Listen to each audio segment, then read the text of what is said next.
27 février, Deutéronome chapitre 22, chapitre 23, chapitre 24. Si tu vois s'égarer le bœuf ou la brebis de ton frère, tu ne t'en détourneras point, tu les ramèneras à ton frère.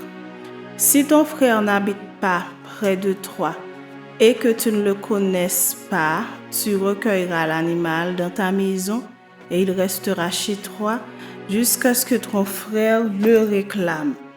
Et alors, tu le lui rendras. Tu feras de même pour son âne, tu feras de même pour son vêtement, tu feras de même pour tout objet qu'il aurait perdu et que tu trouverais. Tu ne devras point t'en détourner. Si tu vois l'âne de ton frère ou son bœuf tomber dans le chemin, tu ne t'en détourneras point, tu l'aideras à le relever.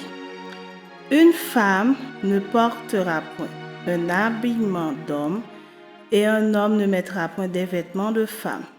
Car quiconque fait ces choses est en abomination à l'Éternel, ton Dieu. Si tu rencontres dans ton chemin un nid d'oiseau sur un arbre ou sur la terre, avec des petits ou des œufs et la mère couchée sur les petits ou sur les œufs, tu ne prendras pas la mère et les petits, tu laisseras aller la mère et tu ne prendras que les petits afin que tu sois heureux et que tu prolonges tes jours. Si tu bâtis une maison neuve, tu feras une balustrade autour de ton toit afin de ne pas mettre du sang sur ta maison dans le cas où il en tomberait quelqu'un. Tu ne sèmeras point dans ta vigne diverses semences, de peur que tu ne jouisses ni du produit de ce que tu auras semé, ni du produit de la vigne. Tu ne laboureras point avec un bœuf et une âne attelés ensemble. Tu ne porteras point un vêtement tissé de diverses espèces de fils, de laine et de lin réunis ensemble. Tu mettras des franges aux quatre coins du vêtement dont tu te couvriras. Si un homme qui a pris une femme et est allé vers elle, éprouve ensuite de l'aversion pour sa personne, s'il lui impute des choses criminelles et porte atteinte à sa réputation, en disant « J'ai pris cette femme, je me suis approché d'elle et je ne l'ai pas trouvée vierge », alors le père et la mère de la jeune femme prendront les signes de sa virginité et les produiront devant les anciens de la ville à la porte.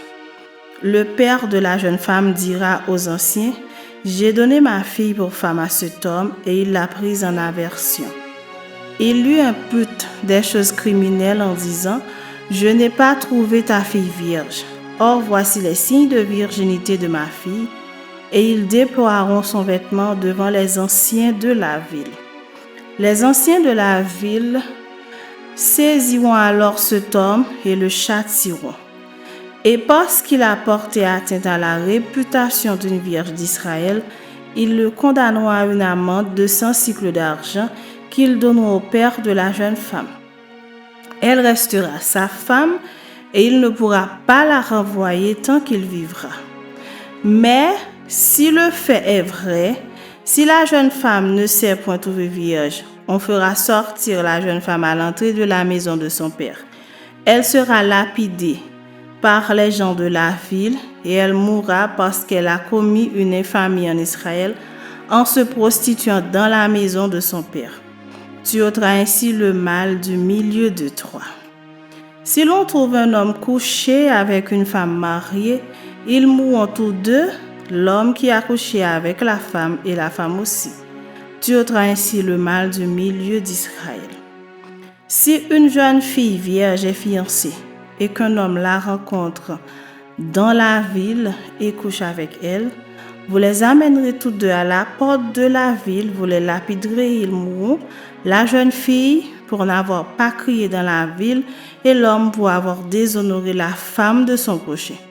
Tu ôteras ainsi le mal du milieu de toi. Mais si c'est dans les champs que cet homme rencontre la jeune femme fiancée, lui fait violence et couche avec elle, l'homme qui aura couché avec elle sera seul puis digne de mort. Tu ne feras rien à la jeune fille.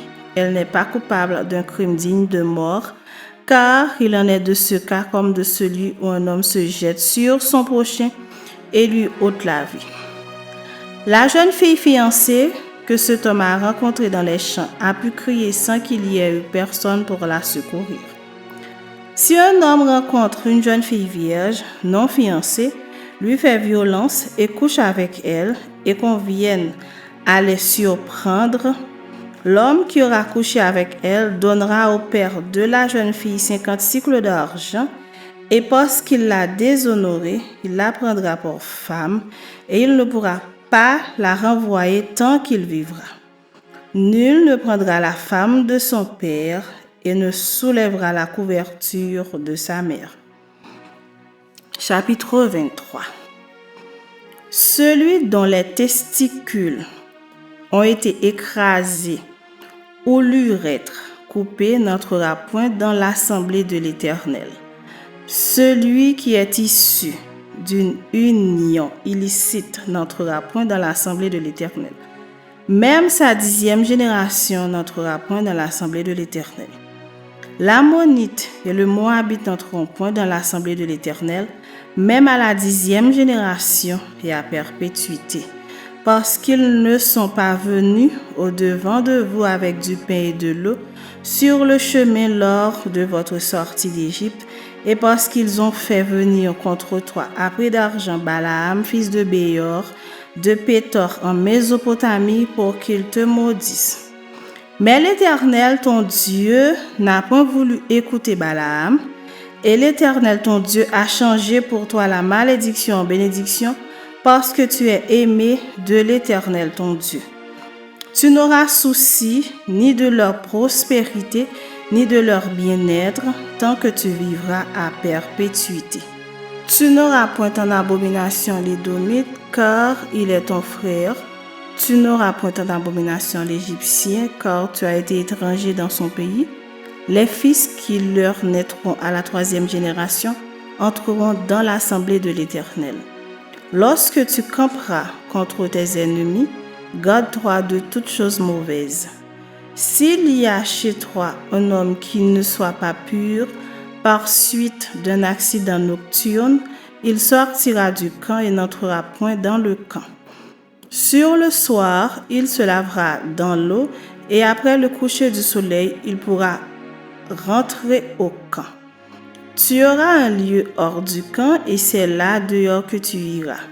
Tu auras parmi ton bagage un instrument dont tu te serviras pour faire un creux et recouvrir tes excréments quand tu voudras aller dehors. Car l'Éternel ton Dieu marchera au milieu de ton camp pour te protéger, pour livrer tes ennemis devant toi. Ton camp devra donc être saint afin que l'Éternel ne voie chez toi rien d'impur et qu'il ne se détourne point de toi. Tu ne livreras point à son maître un esclave qui se réfugiera chez toi après l'avoir quitté. Il demeurera chez toi, au milieu de toi, dans le lieu qu'il choisira dans l'une de tes villes, où bon lui semblera. Tu ne l'opprimeras point. Il n'y aura aucune prostituée parmi les filles d'Israël, et il n'y aura aucun prostitué parmi les fils d'Israël. Tu n'apporteras point dans la maison de l'Éternel ton Dieu le salaire d'une prostituée, ni le prix d'un chien pour l'accomplissement d'un vœu quelconque, car l'un et l'autre sont en abomination à l'Éternel ton Dieu. Tu n'exigeras de ton frère aucun intérêt ni pour argent, ni pour vivre, ni pour rien de ce qui se prête à l'intérêt. Tu pourras tirer un intérêt de l'étranger, mais tu n'en tireras point de ton frère, afin que l'Éternel ton Dieu te bénisse dans tout ce que tu entreprendras, au pays dont tu vas entrer en possession. Si tu fais un vœu à l'Éternel ton Dieu, tu ne tarderas point à l'accomplir, car l'Éternel ton Dieu t'en demanderait compte, et tu te chargerais d'un péché. Si tu t'abstiens de faire un vœu, tu ne commettras pas un péché, mais tu observeras et tu accompliras ce qui sortira de tes lèvres, Par conséquent, les vœux que tu feras volontairement à l'Éternel ton Dieu et que ta bouche aura prononcés. Si tu entres dans la vigne de ton prochain, tu pourras à ton gré manger des raisins et t'en rassasier. Mais tu n'en mettras point dans ton vase. Si tu entres dans les blés de ton prochain, tu pourras cueillir des épis avec la main, mais tu n'agiteras point la faucille sur les blés de ton prochain. Chapitre 24. Lorsqu'un homme aura pris et épousé une femme qui viendrait à ne pas trouver grâce à ses yeux parce qu'il a découvert en elle quelque chose de honteux, il écrira pour elle une lettre de divorce et après la lui avoir remise en main, il la renverra de sa maison. Elle sortira de chez lui, s'en ira et pourra devenir la femme d'un autre homme. Si ce dernier homme la prend en aversion, écrit pour elle une lettre de divorce et après la lui avoir remise en main, la renvoie de sa maison. Ou bien si ce dernier homme qu'il a prise pour femme vient à mourir, alors le premier mari qu'il avait renvoyé ne pourra pas la reprendre pour femme après qu'elle a été souillée, car c'est une abomination devant l'Éternel et tu ne chargeras point de péché le pays que l'Éternel ton Dieu te donne pour héritage. Lorsqu'un homme sera nouvellement marié, il n'ira point à l'armée et on ne lui imposera aucune charge. Il sera exempté par raison de famille pendant 1 an et il réjouira la femme qu'il a prise. On ne prendra point pour gage les 2 meules ni la meule de dessus, car ce serait prendre pour gage la vie même. Si l'on trouve un homme qui ait dérobé l'un de ses frères, l'un des enfants d'Israël, qui en ait fait son esclave, ou qu'il l'ait vendu, ce voleur sera puni de mort. Tu ôteras ainsi le mal du milieu de toi. Prends garde à la plaie de la lèpre, afin de bien observer et de faire tout ce que vous enseigneront les sacrificateurs, les Lévites. Vous aurez soin d'agir d'après les ordres que je leur ai donnés. Souviens-toi de ce que l'Éternel ton Dieu fit à Marie pendant la route, lors de votre sortie d'Égypte. Si tu fais à ton prochain un prêt quelconque, tu n'entreras point dans sa maison pour te saisir de son gage. Tu resteras dehors, et celui à qui tu fais le prêt t'apportera le gage dehors. Si cet homme est pauvre, tu ne te coucheras point en retenant son gage. Tu le lui rendras au coucher du soleil afin qu'il couche dans son vêtement et qu'il te bénisse. Et cela te sera imputé à justice devant l'Éternel ton Dieu. Tu n'opprimeras point le mercenaire, pauvre et indigent, qu'il soit l'un de tes frères ou l'un des étrangers demeurant dans ton pays, dans tes portes. Tu lui donneras le salaire de sa journée avant le coucher du soleil, car il est pauvre et il lui tarde de le recevoir. Sans cela, il crierait à l'Éternel contre toi, et tu te chargerais d'un péché. On ne fera point mourir les pères pour les enfants, et l'on ne fera point mourir les enfants pour les pères. On fera mourir chacun pour son péché. Tu ne porteras point atteinte aux droits de l'étranger et de l'orphelin, et tu ne prendras point en gage le vêtement de la veuve. Tu te souviendras que tu as été esclave en Égypte et que l'Éternel ton Dieu t'a racheté. C'est pourquoi je te donne ces commandements à mettre en pratique. Quand tu moissonneras ton champ et que tu auras oublié une gerbe dans le champ, tu ne retourneras point la prendre. Elle sera pour l'étranger, pour l'orphelin et pour la veuve, afin que l'Éternel ton Dieu te bénisse dans tout le travail de tes mains. Quand tu secoueras tes oliviers, tu ne cueilleras point ensuite les fruits restés aux branches. Ils seront pour l'étranger, pour l'orphelin et pour la veuve.